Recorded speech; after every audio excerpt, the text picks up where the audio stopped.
Are you interested in learning more about the Alexander technique? Well, if so, friend, then this video is for you.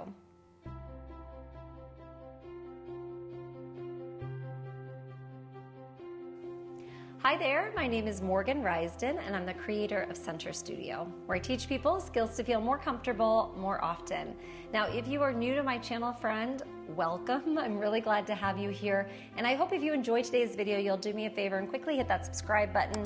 There's also a notification bell, which just lets you know every time I upload a new video. And today you're in for a really special treat. I'm sharing a conversation that I recently had with Judy Stern. Not only was she one of my many teachers in my Alexander technique training, however, she's also been a colleague, a mentor, and even a friend to me over the last several years. I've always enjoyed and appreciated her knowledge around anatomy, and because of her physical therapy background, it's pretty easy to see why she's such an expert in this area. Now, I hope you enjoy this conversation as much as I did having it with her. So, without any further ado, let's get started. Okay, so hi, Judy. I'm so glad to have you here. I know I've talked to you before about doing some interviews with me, and so I really appreciate you taking the time to join me today. My hope, of course, is that over the next several minutes, we can sort of learn more about you. For those of you who don't know, Judy was one of my teachers who trained me. I'm very fortunate to have had 3 wonderful years in your presence. So I thought maybe some other individuals could also benefit from the knowledge that you have, because I've learned so much from you. So thanks again for joining me today. It's my pleasure, Morgan. It's great to see you. Yeah, so maybe we can start with who you are. You can just introduce yourself the way that you would normally introduce yourself. Sure. So I'm a 77-year-old Alexander technique teacher who started out her life as a physical therapist. And as a physical therapist, it's really important to learn how to take things apart, how to work with the shoulder, how to understand a knee, how to understand how the dynamics of the back work. But as a physical therapist, I was never taught how to look at the person as a whole. So my first 18 to 20 years taking care of people with injuries mostly was done that way in parts. And I was very good at what I did. And I was mostly interested in the spine. I was interested in people with back pain because back pain was chronic, and the medical profession, including physical therapists, weren't very good at helping people with it. And so the problem in my practice as a physical therapist was that I could make people feel better, but I couldn't get them to stay better. So over a lifetime of practice, 20 years is a long time, I had too many people relying on me to keep them feeling well. And then a cousin of mine in New York developed a back problem. And the story is a long one. I won't go into it in depth. But in the end, she ended up having Alexander lessons with a woman named Debbie Caplan. And she was told by her friends at Juilliard that she shouldn't have surgery. And in fact, they were right. And my experience in mentoring my cousin through this terrible experience of not being able to play at the piano because she couldn't sit. She had terrible sciatica. And then after months of regular physical therapy and medical care, not getting well, and then meeting Debbie Caplan, and after 2 weeks of lessons, 4 lessons in 2 weeks, my cousin is sitting at the piano playing pain-free. I got on a plane and flew to New York to meet Debbie Caplan and see what this was all about. And I went and observed a lesson, and I said to her as she was teaching my cousin, and I was a good observer. Physical therapists, like Alexander teachers, are very keen observers. So I could see my cousin changing under Deborah's hands, but I couldn't figure out what she was doing. She was a wonderful woman, Debbie Caplan, incredibly generous. And as I sat there and kept saying to her, "What are you doing?" she eventually came over and put her hands on me and found my head-neck relationship for me.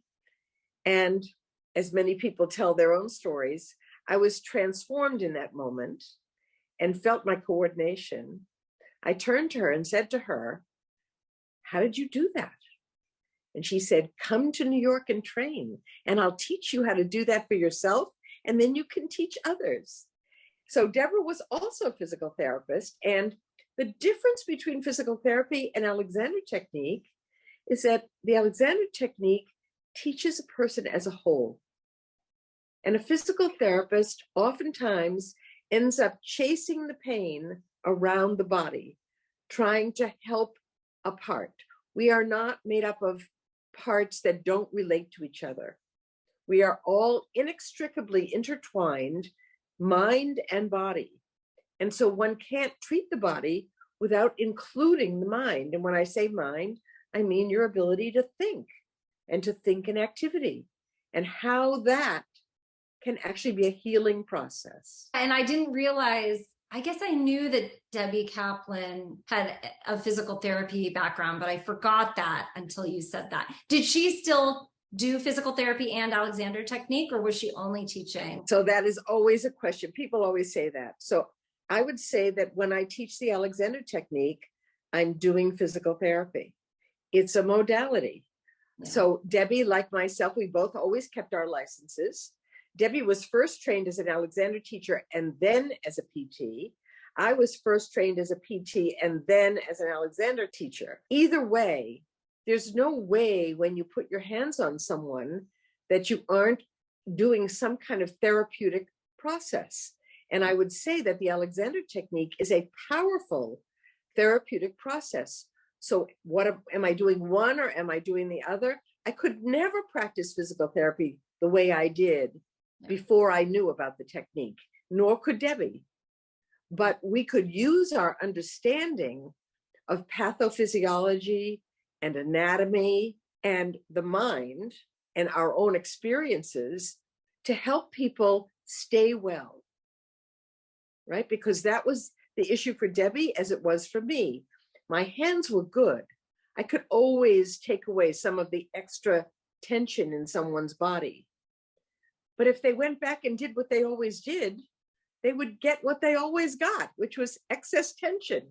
But if I can teach someone to understand excess tension and then how to use their thinking to quiet themselves and dissipate some of that excess tension, then they can stay well, or at least manage things when they aren't well. Yeah. I always think about, I tease my students, especially the lawyers that I get, or the people who are always at their computer.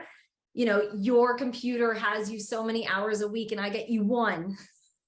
Perfect. And unless you're really teaching the student to use their thinking in that activity, when they're at work, we're really sometimes set up to fail in a lot of cases. So you hope that a student has enough reminders, has the ability to tap into the thinking while they're doing all this stuff that could potentially lead them down the road where, they end up with neck pain. When I started this work, you're absolutely right. It is about, you can be a brilliant teacher of the technique and you can be a great student of the technique.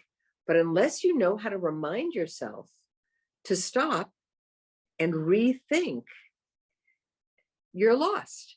Yeah. So, the computers these days, I used to tell people to use an egg timer. And they would reset it every time for 45 minutes. And every time it was 45 minutes, they had to stop and rethink and maybe find their sit bones or think about the top of their spine. But now, computers these days that have ergonomic programs that will remind you with just a little icon that pops up on your screen. And I think that's brilliant, because the hardest part of learning the technique for me was remembering to think about it.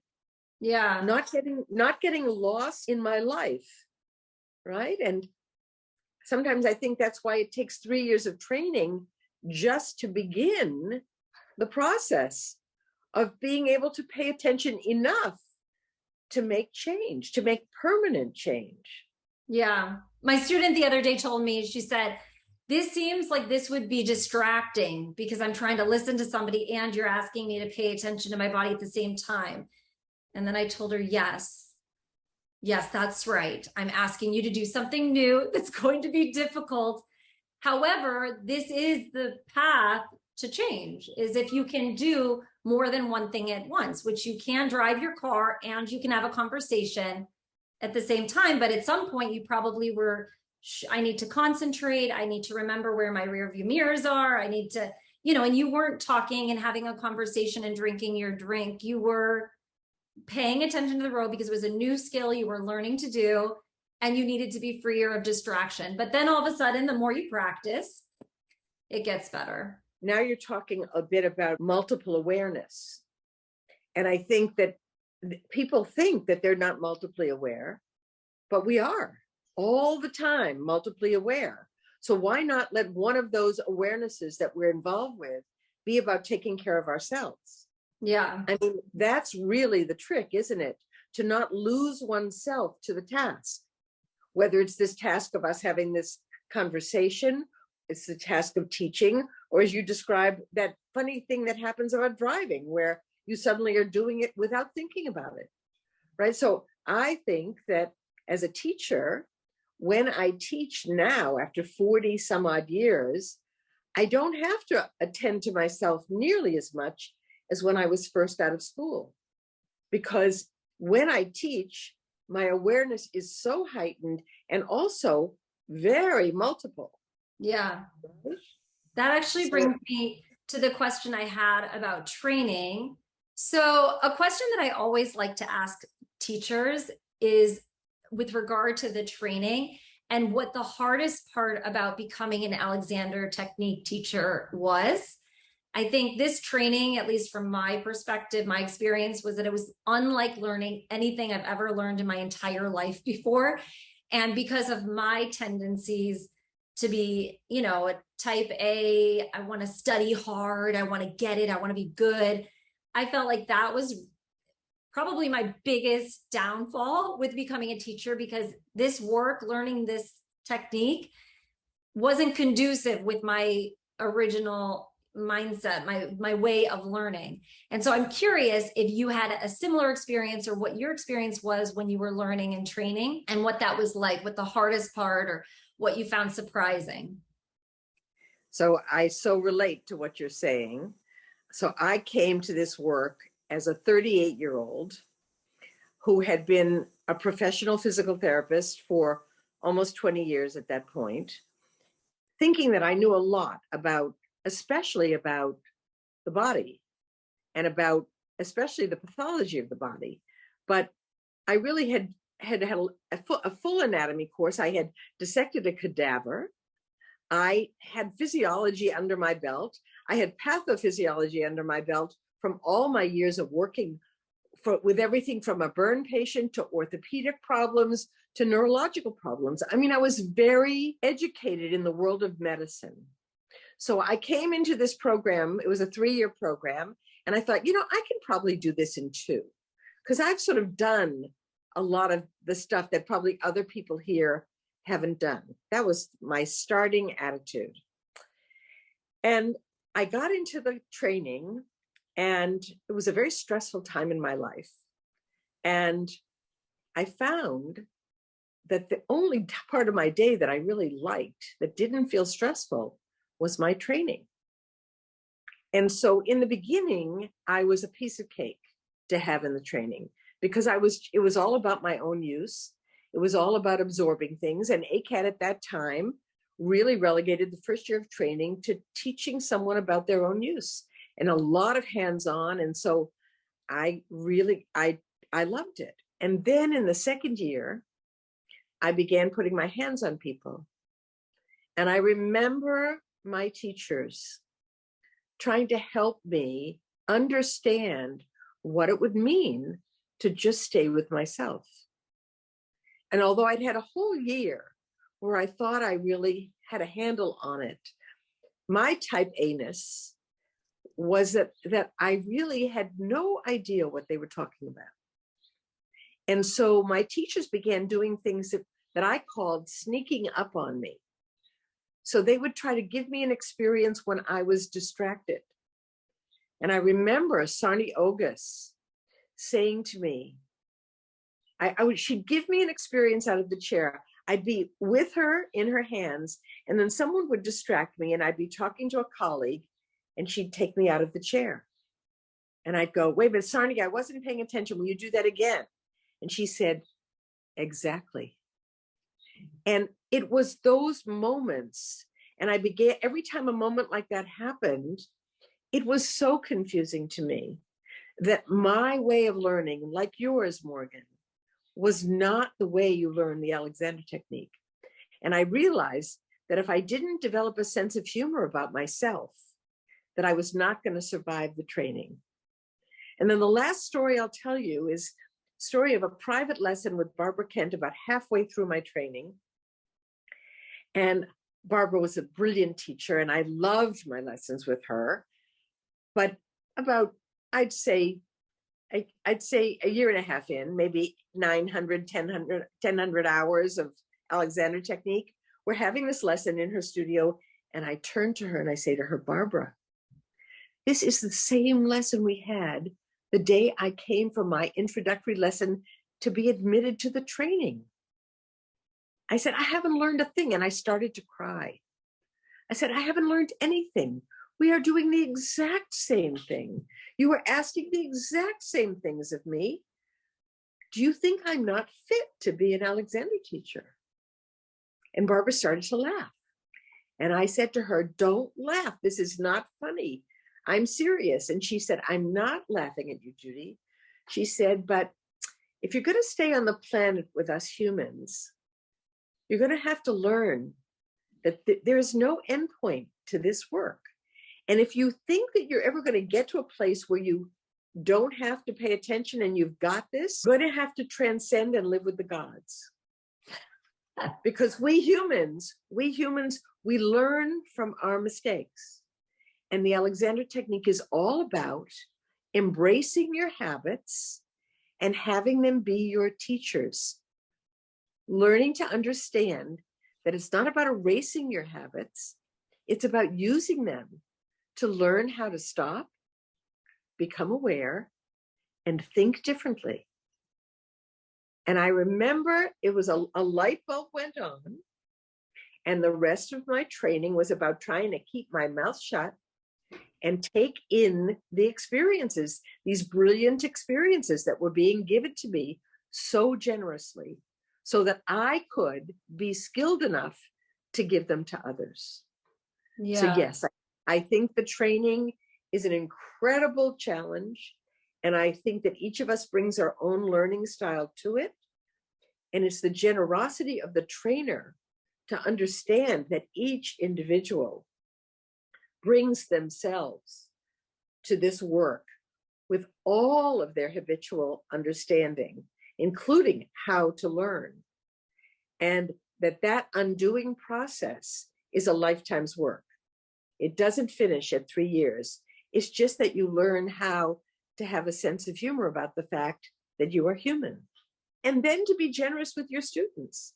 And I think, Morgan, because you and I struggled in our training and still struggle to do this work, that's what makes us good teachers. We understand the struggle and we respect the struggle, the humanity that brings itself to a work like this that's a pretty risky thing to do.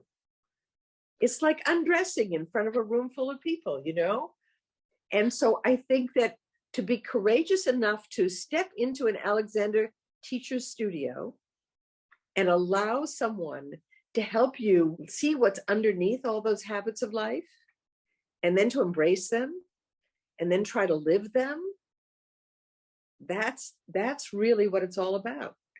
And it takes courage, and it's brilliant, and it's the best gift we Alexander teachers can give anyone. It kind of makes me think about how oftentimes when I'm teaching students, I'll admit to I'll be teaching, and then I'll pause and I'll say, just give me a minute. I'm trying to think of how I'm going to teach you the Alexander technique, because and the reality is that I often share with students that I think kind of makes a lot of people stop and scratch their head is that I don't know how you're going to learn this work. I don't know how you're going to get through the process. As the teacher, I know what the Alexander technique is and how it affects me and my habits, but how can I teach you to be curious about your own habits, how to begin to break those down, to pause and give yourself time to inhibit or to create space for yourself to really choose consciously and think about, is there an alternative way that might be more conducive or better for me in this moment? And then to have, you know, grace that sometimes we choose poorly and we don't take the moment to pause and we don't do the thing.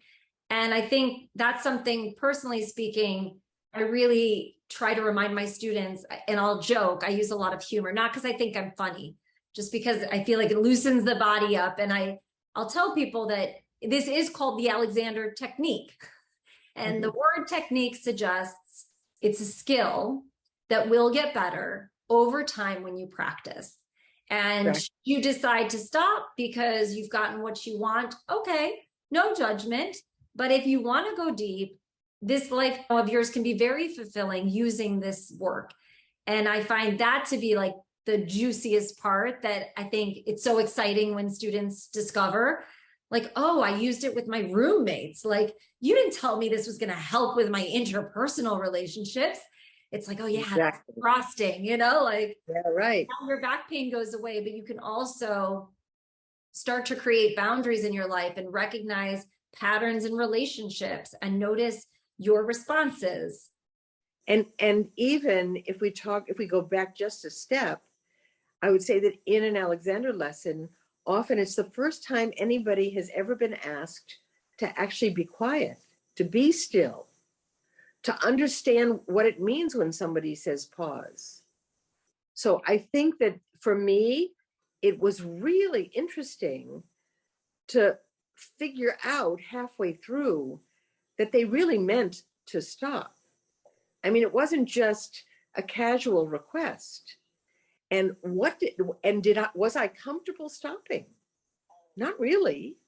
You know, Frank Pierce Jones talked about the pause between the stimulus to do something and the habitual reaction.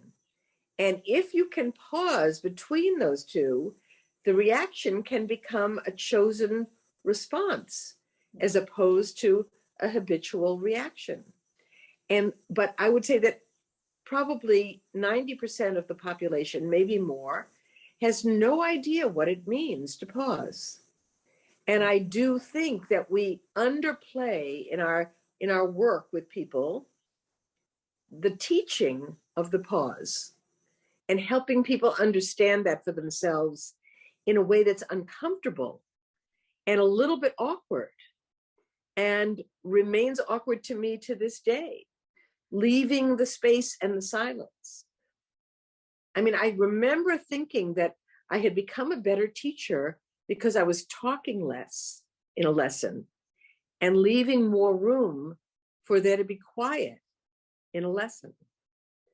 And I still to this day struggle with how much I want to share. Yeah. And how important it is to leave my students and myself the space required to let this technique actually work.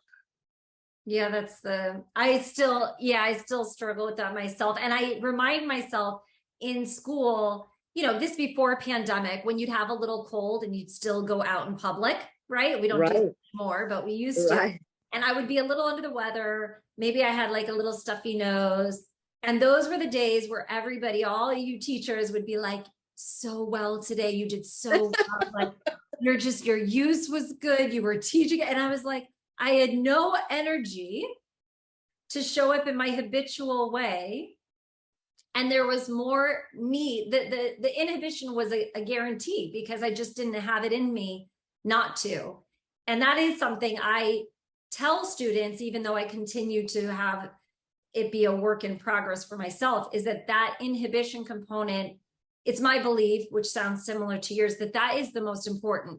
And I'll tell students, we always think awareness, and then direction.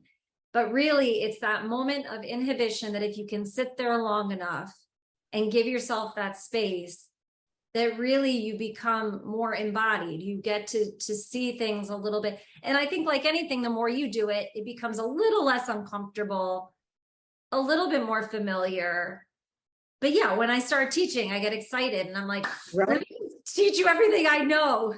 Absolutely. Absolutely. And I do think it's the piece that we talk about the least, because it's the least comfortable. But if we're thinking about the nervous system, and of course, our nervous systems are really what we're dealing with when we think about the Alexander technique. If you think about the nervous system, it really is mostly being pushed. And we live in a highly startling environment, highly startling. And it's why some of our students, when they come into our studio and we've created an environment that's actually quite peaceful, they're just better as soon as they walk in the door, right? Because all of the stimulus is removed. So it's only in a pause that one can begin to be aware of how hyperstimulated one is. And then learning how to pause allows us to understand that there's a continuum of being that most of us have not explored very much. Yeah. And the technique allows one to explore your continuum of being. And hyperstimulated gets way more play in terms of what gets practiced on our nervous system than does the quiet piece.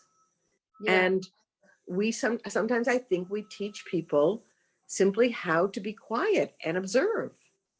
It's not a skill most people have. Now, children observe unbelievably well. And I'm always struck, even my granddaughter at the age of 6, I watch her be aware. She takes in everything. And I know that I lost that somewhere along the way, trying to be a good student. I stopped observing and I started doing a lot of what I thought was the right thing. So sometimes I think it takes us back to that childhood place where, you know, how your kids always ask the most embarrassing questions or seem to know what's going on with us that's actually annoying because they're so right. So we're natural observers, but we somehow cut that off in our learning process that goes on, I think, mostly at school. And I think that's one of the layers we take off when we train to be Alexander teachers and then practice this work, is to embrace a little bit more of the continuum that goes to the side of rest, quiet. You're actually reminding me, I think I mentioned this earlier to you before we started recording, about Richard Brennan's workshop at the Congress that we just had in Berlin. And he was talking about the unlearning of Alexander teachers' habits. And just this idea of, you know, I think he had somebody, a teacher, come in, you know, with this chair and I'll work with you. And the student came and stood in front of the chair. Whereas a normal person, right, somebody who has no experience with Alexander technique would have sat in the chair. Correct. And Alexander teachers, you know, we know you probably want to look at how I'm sitting in the chair. So I will stand directly in front of the chair. And we have these habits. And he addressed to that same point, this need of ours to be right.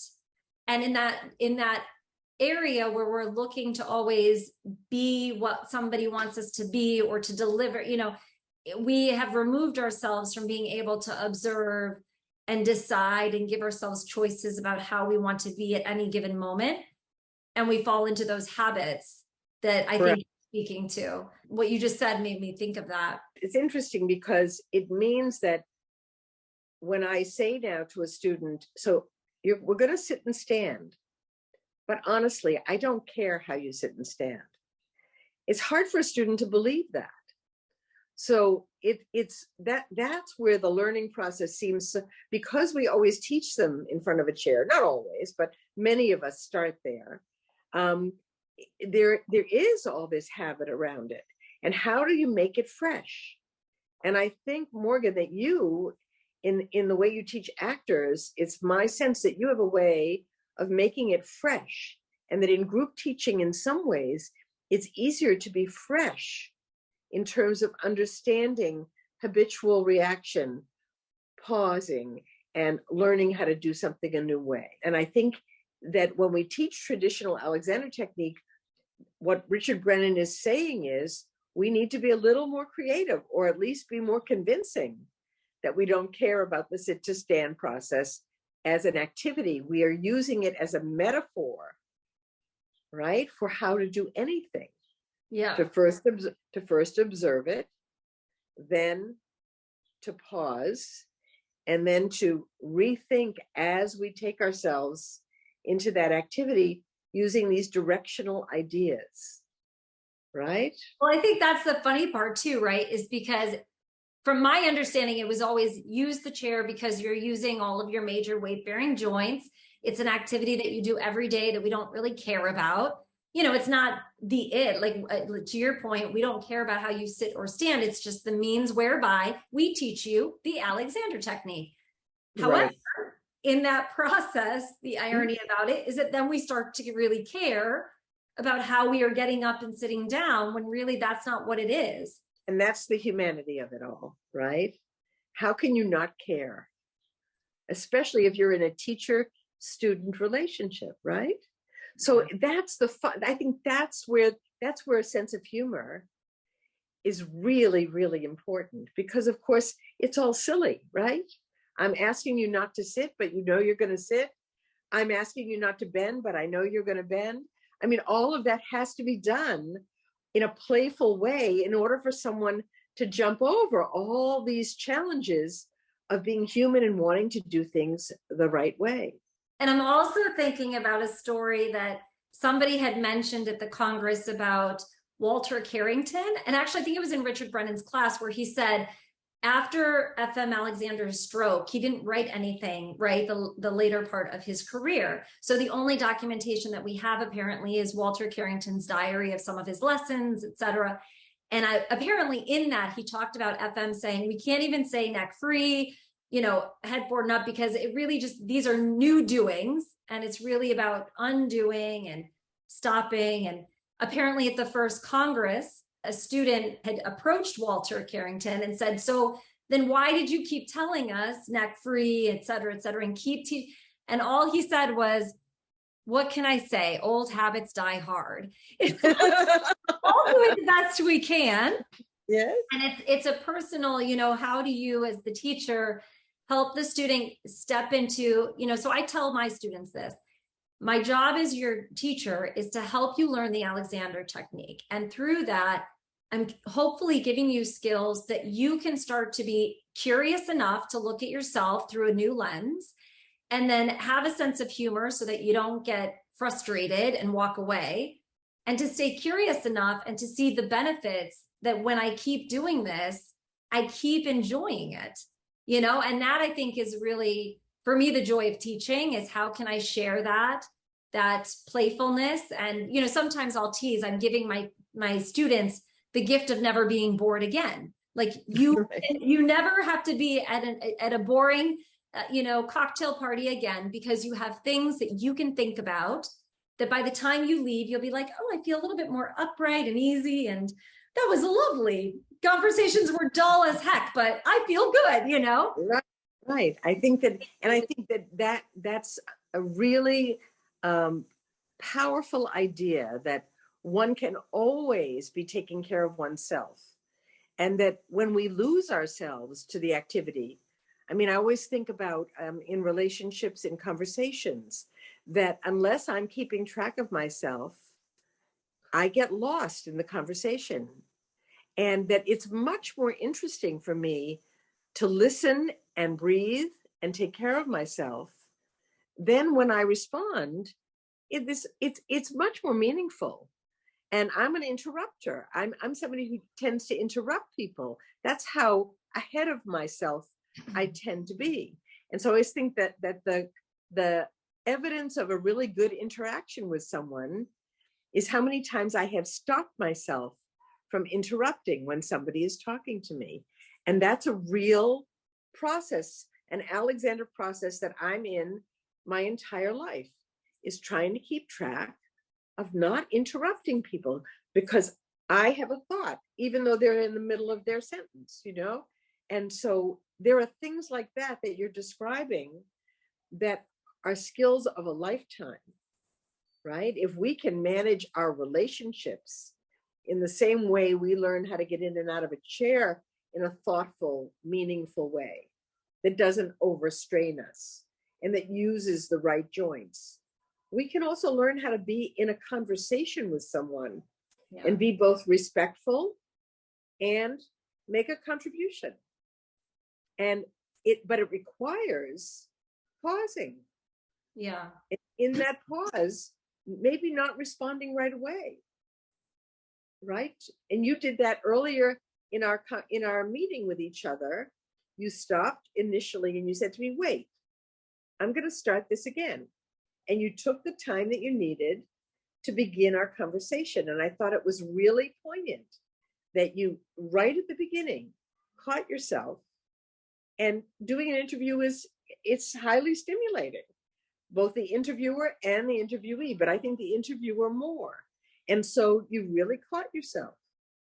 And I think that's never the problem. I catch myself all the time making mistakes. Yeah, right. And Barbara Kent would say, that's because you're human. Yeah. And when you stop making mistakes, you can transcend and live with the God. Yeah. Well, it's funny because one of my ongoing works, first of all, I can't say I have no idea what you're talking about interrupting, because I too have lots to say all the time. So that resonates with me. But the one that I've been working on even more so probably has been my speech and how I talk to students. And I think that started when I became pregnant with my firstborn, and she's now 8. So I've been working on how I speak to my students and what I say to them when I'm in the midst of teaching, because I get going and I fall into my teaching habits, and I'll say something like, well, what you should do is, and then I'll stop myself and I'll say, scratch that. I'm your Alexander teacher, and I would recommend that you explore or try. You could do this, and I think it'll lead to that, but I don't know. And at this point, a lot of my students, especially, it's funny in my group classes and stuff, I'll always have students will be like, we know what you mean, Morgan. They want to forgive me for backpedaling and restating it. And I like to remind them, it's not about you that I'm actually speaking like that. Yes, you're affected, but I'm doing it because I would like to take a moment to restate it so that I can continue to form that new pathway. And and sometimes, again, because I like to tease and share my own process with my students, I say, you'll either be excited to know that I'm still working on it after 8 years, or you're going to be horrified that it's taking me this long. Like, you're either excited and knowing that it takes a long time for habits to die, or you're inspired by, look, someone's still doing it again and again and again. And there's no shame or judgment or belief around that process. It's just a choice I've made with a habit that's very strong, that does actually impact how my students receive my words and my work with them. And for me, it was important with my children. I wanted to be conscious and aware of how I spoke to my kids. And to this day, if I say something to them, I will interrupt myself and I'll take things back in the moment. I'll say, I don't know why I said that. I'm feeling very frustrated. You woke me up early. It was a weekend. I hope to sleep in. But what I really think I'm trying to say is ... And right. I will say that. And I feel like my parents didn't do that. No. If more people did that in the world, we would live in a very different world. Yeah. And so words are very powerful. And it does make a difference. And people can say that they know what you mean. But in the end, isn't it important for us to say what we mean and mean what we say, and to have thought about it a bit before letting it come out of our mouths? Yeah. So I think you're right. I think the language of teaching is actually a metaphor for life, right? Because we are encouraging curiosity, and curiosity is learning, right? And when we encourage people to be curious and not judgmental, think about how many times in your training people encouraged you not to be judgmental, and how impossible it was not to leave class at the end of the day worrying about the thing you didn't get. or what you thought you didn't do well, because we're told somehow that being a student is about getting something rather than being in a learning environment where things happen and then we may actually have to process them outside the classroom. Yeah. I mean, it's a whole different way of finding a new pathway. And it does change the pathways in our brain. There's no question about it. I'm thinking about my actors group classes the actors that I teach in group classes, and how I do constantly revisit this idea of, if you can't make mistakes in this class where I'm asking you to learn, which means to not know the right way, the right choice, the right thing, and to give yourself permission to play and learn, where are you going to do it? And they get better at it. And then I always encourage them, even though no one's going to walk around, telling you, take your time, give yourself space, give yourself permission to do it wrong. You have to take that. You have to seize that in your day-to-day life for your own purpose of getting better and improving and being the person that you want to ultimately be. And I think we're not trained to do that in our everyday life. Sit still, be quiet, bite your tongue, speak when spoken to. There's all these belief systems about the right way to learn, the right way to be in a space with other people. Right. And I think we're kind of shaking that up often as Alexander teachers. I would say we're shaking it up all the time. And the fact that it can be uncomfortable, and learning how to be uncomfortable, I think was one of the biggest learning pieces that I had in my training, and even in my life doing exchanges with teachers. I don't know if you went into the exchange room at the Congress, but I always noticed that there was great trepidation among us about who you would exchange with and what kind of reactions you could expect, not knowing whether your work would be accepted or understood or acknowledged in any way. And I remember at the second Congress, going into a room for exchange and putting my hands on someone who was a more senior teacher. First, she put her hands on me and then I on her. And I remember she slapped my hand. And I remember there was a colleague in the room with me. There were a number of people in the room. And I turned to her and she said, "Don't ever put a hand on me that way." Now you can be sure I'd been out of school already for 2 or 3 years. I wasn't hitting her, but it was so startling to me. And it just was, as you say, Morgan, a lesson in what I would never want to do to anyone, which is to intimidate them or not turn something into a learning situation.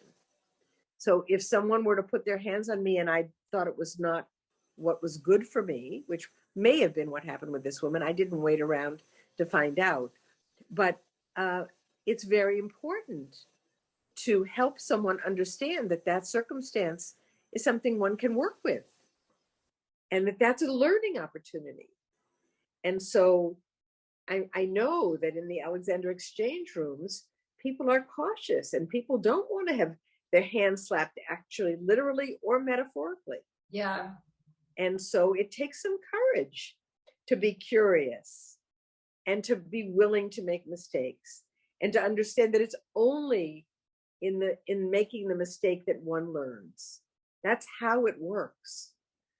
It's so funny. I thought you were going someplace different with that, because when I did go into the exchange room and I worked with this gentleman, a newer teacher, maybe 6 months in or something. And when he put his hands on me, I said, "Ouch." And then I started laughing and I was like, "No, I'm just teasing. I always do that to people just to I said, "You're going to be great." And I had warned him. I told him, I said, "I always say ouch before a teacher puts their hands on me in these sort of exchanges." And so he put his hands on it and I still said it and he's still startled. Like I even told him what was about. You gave him a warning. Right. And it was just, I told him, I was like, "I just like to play and it's not so serious. Like, I trust that your training is good and that I will get something of benefit out of it. And so you need not worry. Like, it's going to be great. However it is, I will get something good out of it. And so when you said, I was thinking she slapped it to have a sense of humor and just like lighten things up. But I can imagine how probably for me, that would be very deterring. I Oh wouldn't my goodness. put myself into a situation like that. Right. It was You know? terrible. It was terrible. And we're all human, and who knows what her story was. But what I did was go out and process it with a colleague. And what I realized was that, whatever it was about her and not me. And that those kinds of things will come up time and time again. And I didn't want to judge her. I didn't want to even have that in my consciousness. But it was such a powerful experience in the understanding that teaching and learning together has to be a generous experience. It has to come from a place of generosity.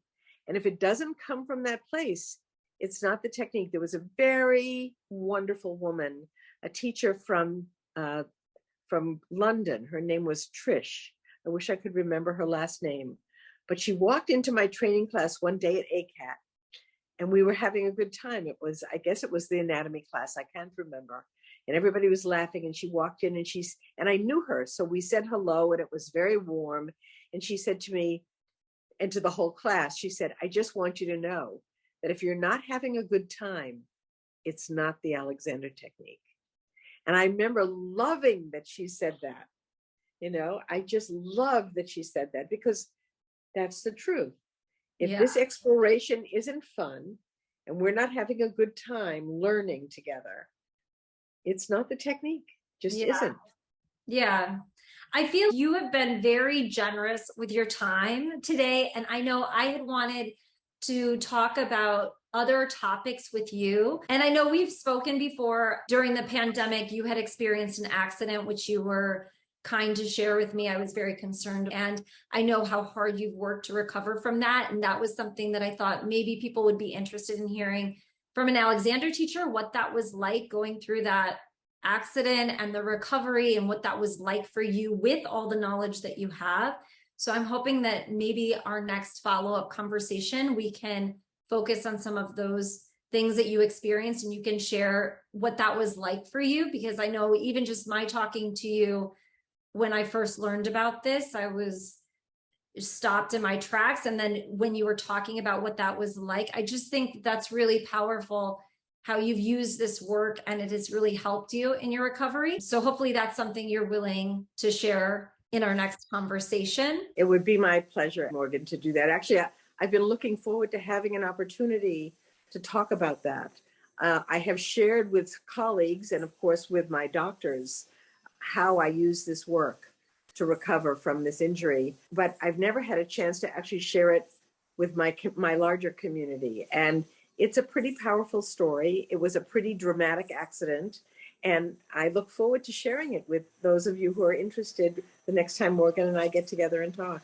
Yeah, that's great. So can we just end with one little thing? And this is a selfish question.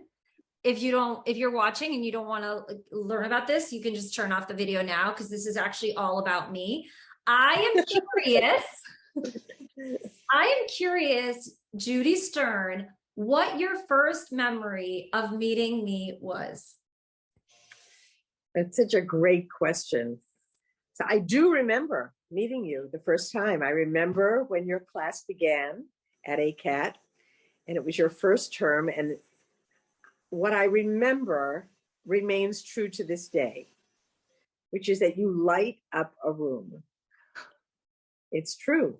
I know it's a little, a lot, but your interest, your enthusiasm, your intelligence, your humanity is very present, and was when you walked into the room the first day. And it's matured. You have a handle on a lot of it in terms of how to use it even more skillfully. But even then, your passion for the work, your understanding of what this work could mean for you was there right at the beginning. And of course, in the very first meeting that we have, we tend at ACAT to talk about why we're in the room and what that's for. And with you, you weren't hiding anything in terms of how much you wanted to understand, wanted to transmit this work yourself, and understood its value. And when I say light up a room, I mean that your willingness to both share who you are and also to be interested in others is a really electric combination.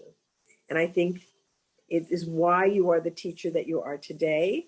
And I think what we've done as Alexander teachers in training you is just to harness all that amazing energy. So that's my so answer. incredibly sweet. I did not pay Judy Stern to say any of that. No, So she didn't. it's so funny because my first memory of meeting you was I got sick and I got like lightheaded and had to step out of the room. I was so embarrassed because I don't know if you were working on me or somebody else was. I just remember I had to go out into the hall and like put my head between my legs because I got really lightheaded. And I was like, oh my gosh, they're going to think something's wrong with me. I can't believe I'm experiencing this like out of body experience. So I was so appalled at my, I don't even know what was happening to me. My blood, I think that happened a lot in my first year, actually, where Yes. my circulation and my blood, I always got light. So let's say what it is for everybody who's watching. Your physiology completely changed when someone put their hands on you and elicited the primary mechanism. And when that happens, oftentimes the blood drains from your head and goes, and gravity takes it everywhere. And you get literally lightheaded, and some people actually faint. So that's what happened to you. And I'm never worried about that, but you clearly were really concerned that you weren't being a good student. Good student, for sure. It comes full circle, right? It's like my need to please, my need to show up, to show that I am committed and dedicated, right? But that's so funny. It's interesting to me, and my memory is not always that good. So I always like to know like what other people have experienced or what they remember. And I know your anatomy classes for sure were always a day that I made sure to come, and I was always, well rested because that I got really into anatomy. Your classes were always really educational and enlightening and made me think about the human body in a really different way. I always appreciated the way that you taught. So I learned pedagogy from you as much as material, which was really so important, which is why I chose ACAT, because it was full of different teachers and I wanted to get the best of everybody. So I really owe you a lot as far as how much I learned from you as far as teaching and the education that I received. I really owe a great deal to you. So I'm so glad that we're doing this and that we can document some of our conversations. I hope, of course, I have a plethora of questions I want to ask you. So we'll do it again. Yes, we'll start with your journey through recovery and then we'll move on from there. But again, I really appreciate your time and I hope that you have a wonderful rest of your day. And thanks again so much. I appreciate it. Morgan, thank you. It's been a pleasure. It's really a pleasure. Now, I hope you enjoyed this conversation with Judy as much as I did having it with her. Of course, if you haven't already, friend, be sure to hit that subscribe button. You could also do me a favor and hit the like button as well. That always helps me out and I really appreciate it. All right, until next time, friend, take care. Ciao.